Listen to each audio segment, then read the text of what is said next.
Morning everybody. आज आम +2 second year पिलांको पई इंग्लिश रो डेफोडिल्स पोएम को आलोचना करिबा।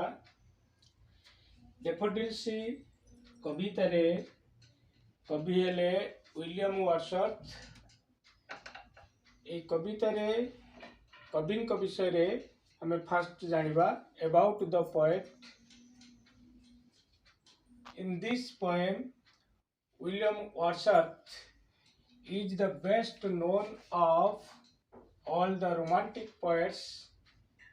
He is also known as a natural poet because he always writes about the natural things. He was born in the Lake District in Cumberland.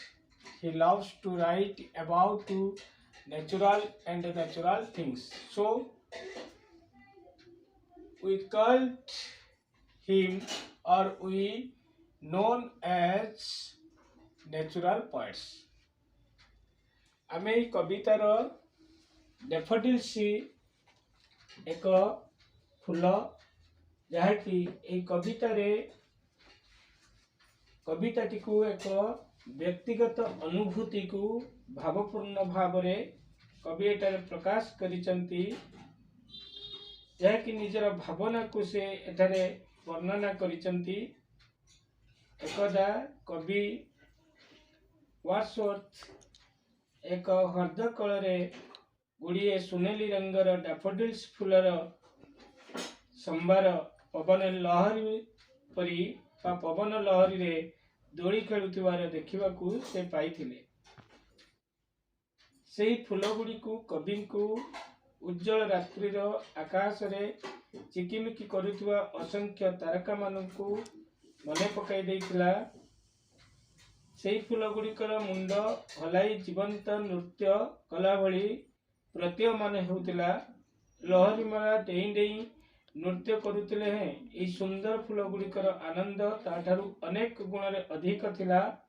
समग्र परिवेश आनंदित भावरे समग्र परिवेश आनंदित भरुथिला।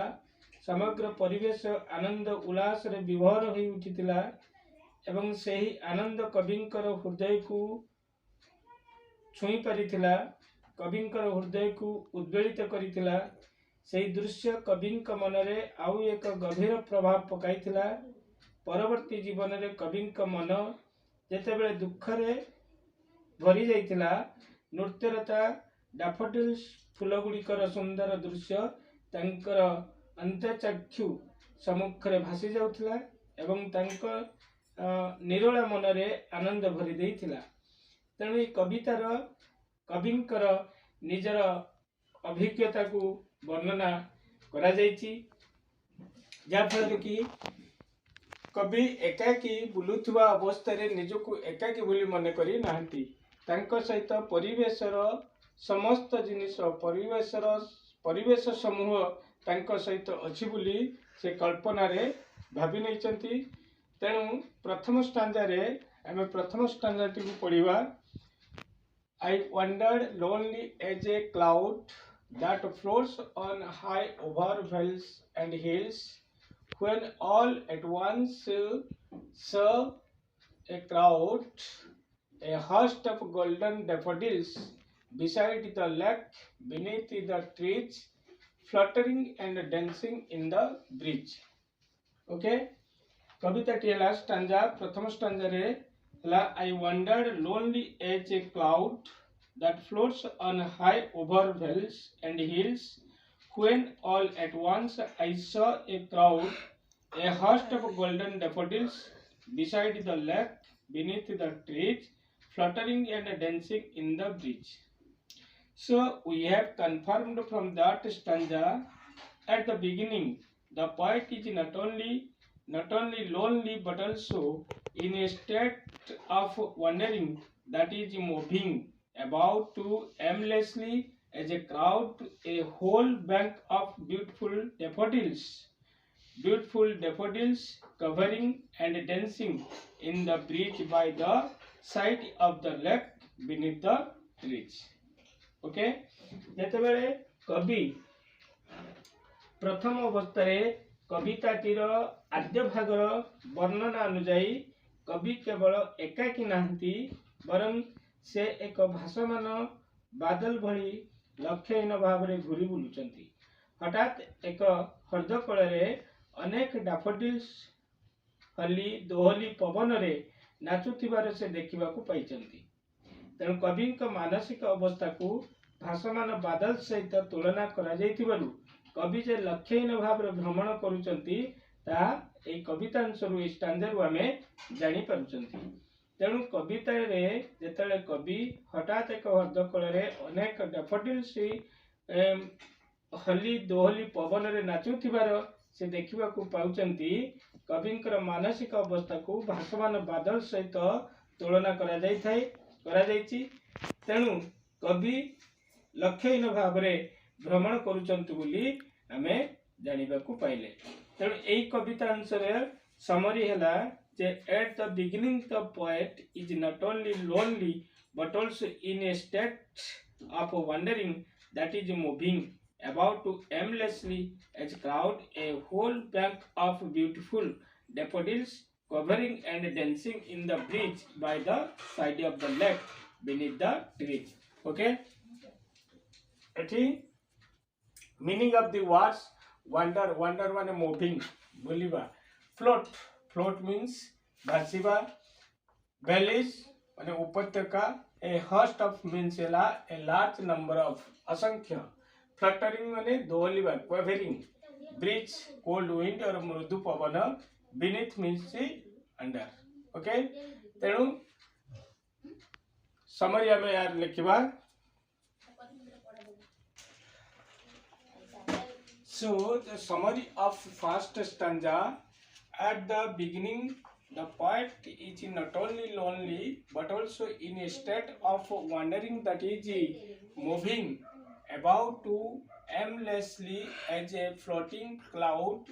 All on a sudden he saw a crowd, a whole beautiful daffodils. So हठात से बुलुथुवा अवस्था रे ए डैफोडिल्स फूल गुडी को से दोहलुथिबार देखिबाकू पाइले। Next stanza,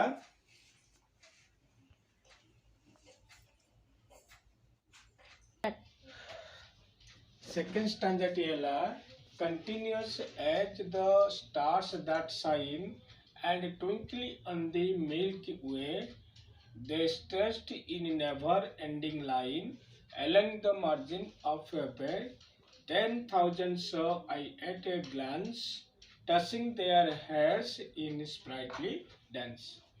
So continuous as the stars that shine and twinkly on the Milky Way they stretched in a never ending line along the margin of a bay, then 10,000 saw I at a glance, touching their heads in sprightly dance.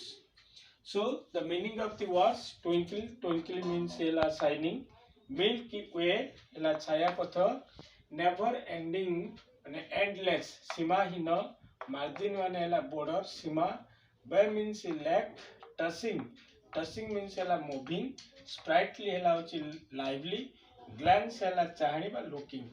Okay, in this stanza the poet confirmed us that in this stanza the poet's inward eye. So his imagination moves from earth to heaven and discovers a similarity between the daffodils and the stars.